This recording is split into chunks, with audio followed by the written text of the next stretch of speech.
Los trabajos de traducción de la escuela toledana se inician durante la segunda mitad del siglo XII. Continuación de la escuela de Bagdad, que trabajó traduciendo textos del griego al árabe en los siglos VIII, IX y X.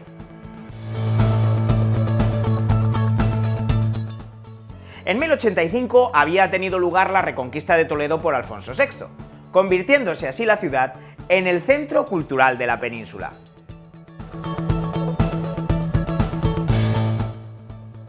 La diversidad poblacional, convivencia de las tres culturas y la existencia de una importantísima biblioteca posibilitarán y potenciarán la labor traductora de la ciudad, eclipsando así la de los monasterios.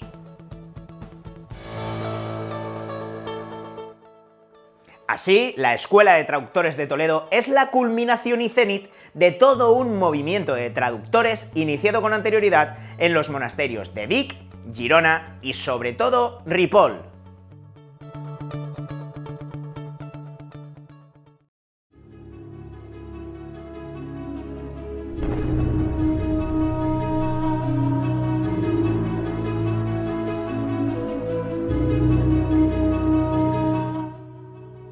Según la división realizada por Menéndez Pidal, en una primera etapa de la traducción toledana tenemos el mecenazgo de la Iglesia personificado en la figura de don Raimundo, arzobispo de Toledo.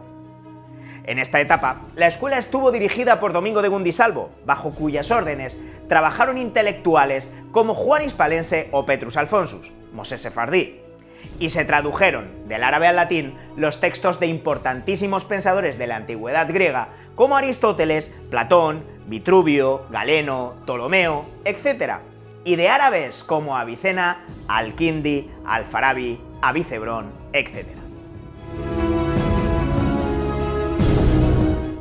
Por lo que se refiere al proceso traductor de esta primera etapa, lo conocemos gracias al prólogo de la traducción del Tratado de Ánima de Avicena, hecha por el judío converso Juan Hispalense y el clérigo cristiano Domingo Gundisalvi, y que Gerold Hilty traduce así. Juan Hispalense tradujo oralmente el texto palabra por palabra del árabe al romance, mientras Gundisalvi fue vertiendo al latín palabra por palabra lo que oía en romance.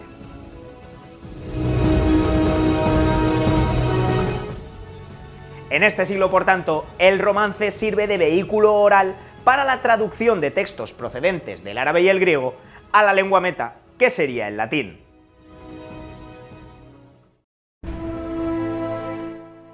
Tras otros patronazgos eclesiásticos, como el del arzobispo Jiménez de Rada, tenemos, con la llegada al trono del rey Alfonso X a mediados del siglo XIII, la etapa de mecenazgo regio y de las innovaciones que bajo su patrocinio se implantaron.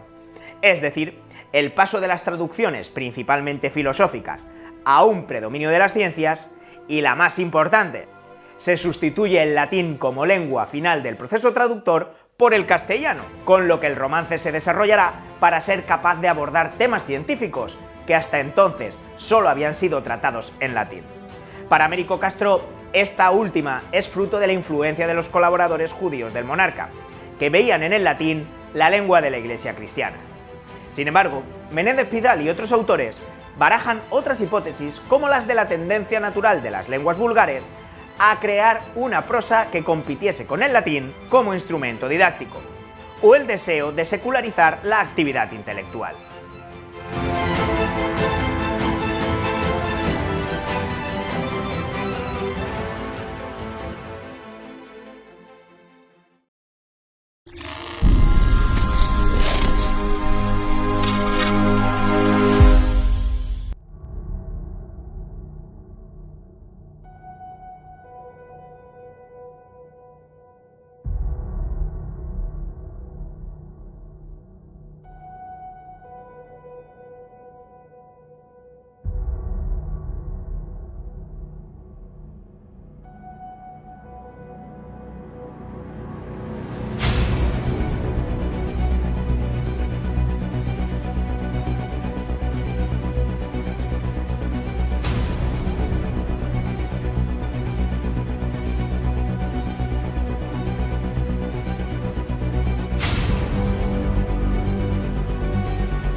Hijo de Fernando III el Santo y Beatriz de Suabia, heredó de su padre el trono de Castilla y León a los 31 años, tras la muerte del mismo. Se mantuvo en el poder durante 31 años, de 1252 hasta su muerte en 1284. El final de su reinado fue un tanto catastrófico, hasta el punto de llevar a muchísimos historiadores a efectuar un balance negativo de su actividad política, marcada, indudablemente, por el fecho del imperio. Algo que nunca podría suceder con su faceta cultural por nadie discutida.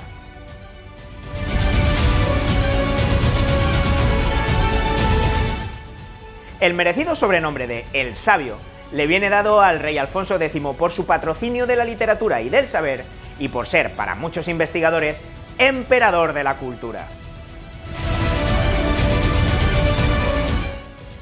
Esta importantísima labor cultural ha sido tradicionalmente dividida en dos grandes ejes: el desarrollo del castellano y la extensísima producción de textos en lengua romance. La labor alfonsí en relación con la lengua desarrolla, según Inés Fernández Ordóñez, tres frentes necesarios.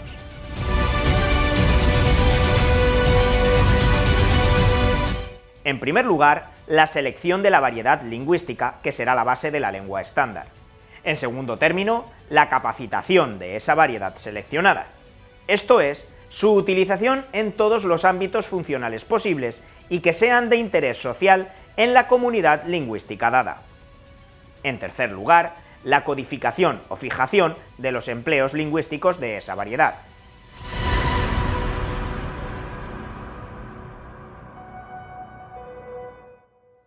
Consideremos brevemente estos tres frentes. En cuanto a la selección de la variedad lingüística, triunfó el castellano, como demuestra el hecho de que la Cancillería pusiera en romance ciertos documentos que requerían amplia divulgación, quedando el castellano refrendado por la autoridad regia. Esta selección se debe a dos razones básicas: el hecho de que Fernando III fuera rey de Castilla antes que de León y el mayor peso demográfico de la primera. En cuanto al segundo frente, el aumento del ámbito funcional, se observa cómo, además del respaldo administrativo, la lengua vulgar llega con Alfonso X a materias reservadas hasta entonces al latín y al árabe. Y por último, al propósito de la codificación, contribuyó el vastísimo conjunto de obras prosísticas producidas en el Scriptorium Alfonsí.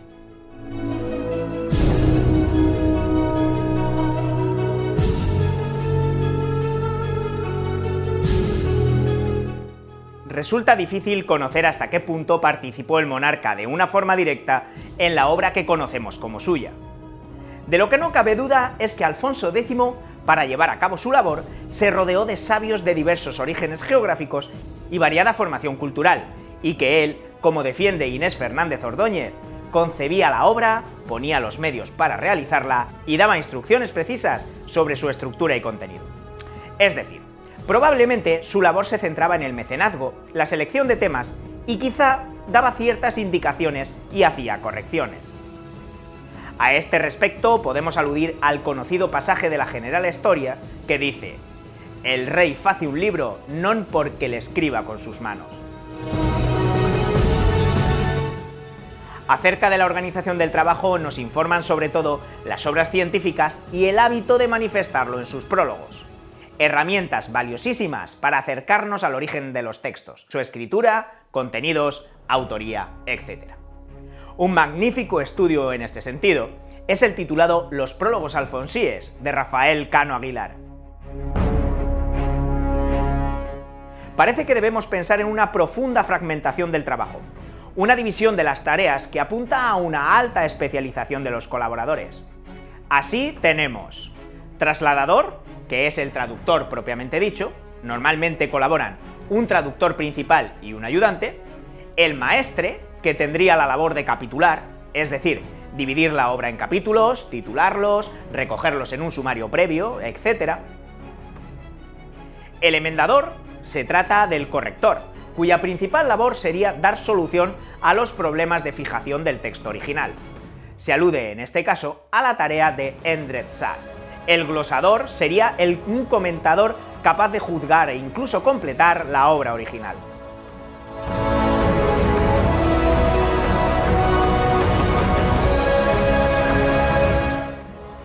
La nómina de sabios traductores que colaboran en la producción de la Cámara Regia, cuyos nombres conocemos gracias a los prólogos, es bastante extensa. Citaremos algunos: Abraham Alfaquim, Bernardo el Arábigo, Juan de Aspa, Juan de Cremona, Isaac ben Sid, Yehuda ben Mosé, etc. Cobra relevancia en este sentido la obra de Clara Foz, El traductor, la Iglesia y el Rey, la traducción en España en los siglos XII y XIII.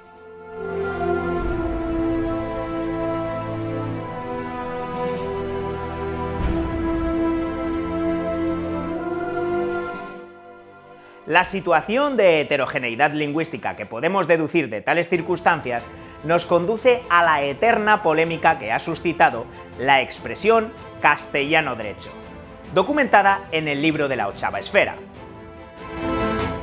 Tradicionalmente se ha tomado como el nombre propio de un ideal lingüístico, el cual designaría la depuración de la lengua castellana que el rey Alfonso y sus colaboradores habrían querido plasmar en sus escritos. Ahora bien, las sucesivas investigaciones de Menéndez Pidal, Stephen L. Hartman y Niederegge han ido desestimando tal posibilidad.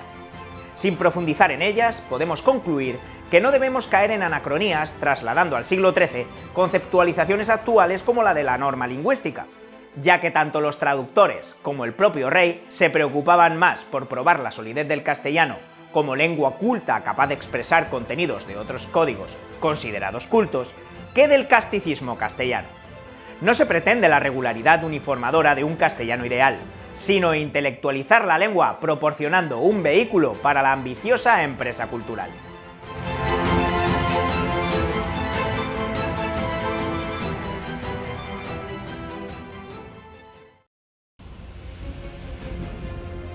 En una época de guerras fronterizas y conflictos entre religiones, existía un lugar donde cristianos, judíos y musulmanes convivían en paz. Toledo.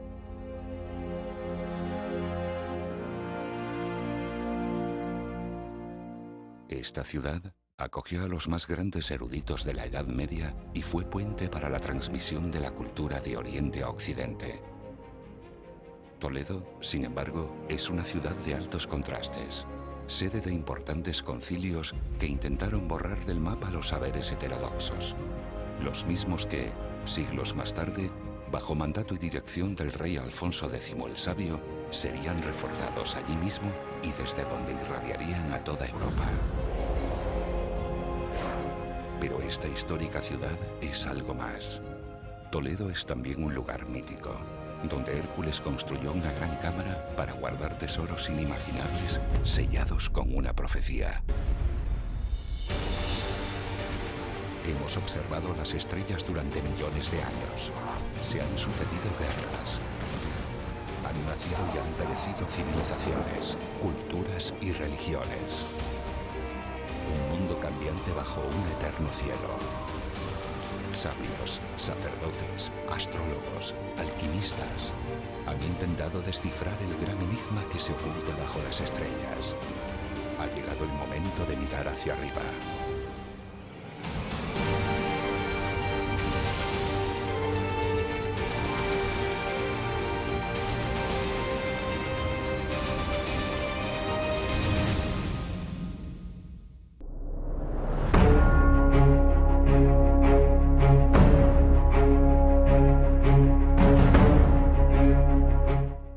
La primera preocupación del rey Alfonso fue aquello que supuso una novedad con respecto a la traducción del siglo anterior, es decir, la ciencia, y más concretamente la astronomía y la astrología. En este sentido, podemos considerar tres periodos. El primero abarca desde 1250 hasta 1259, e incluye el lapidario, el libro cumplido en los judicios de las estrellas, Asafeja, Estrellas Fixas, Picatrix, Alcora y el Libro de las Cruces, así como gran parte de los tratados reunidos más tarde en los libros del saber de astrología. El segundo periodo, de 1263 a 1272, constituye el periodo de creación, alejándose por un tiempo de las traducciones. Se trata de la obra de mayor alcance de la producción alfonsí. el libro de las tablas alfonsíes, de las que solo se conserva la introducción y los cánones.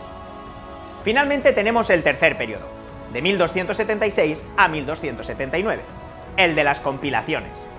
Tenemos el libro de las formas y de las imágenes, del que solo se conserva el índice general, y la más importante, el libro del saber de astrología.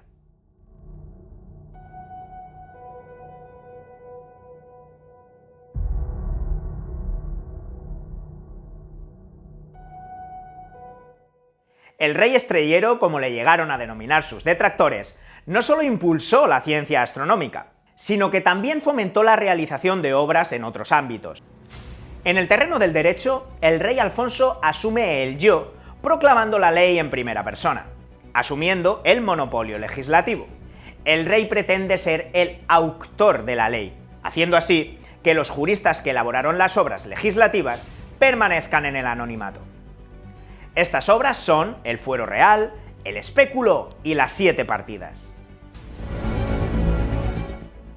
En cuanto a las compilaciones historiográficas, tenemos la Historia de España o Primera Crónica General, y lo que pretendía ser una historia universal que englobaría desde la creación hasta el siglo XIII. La grande e general historia.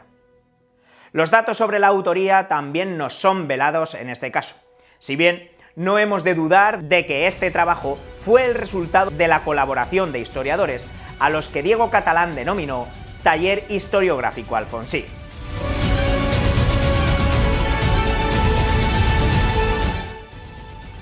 También se tradujeron obras literarias como el Calilaedimna, traducción de cuentos morales orientales para la educación de nobles príncipes, e incluso obras recreativas como el libro de ajedrez, dados y tablas, muestra del afán por abarcar todos los aspectos de la vida intelectual.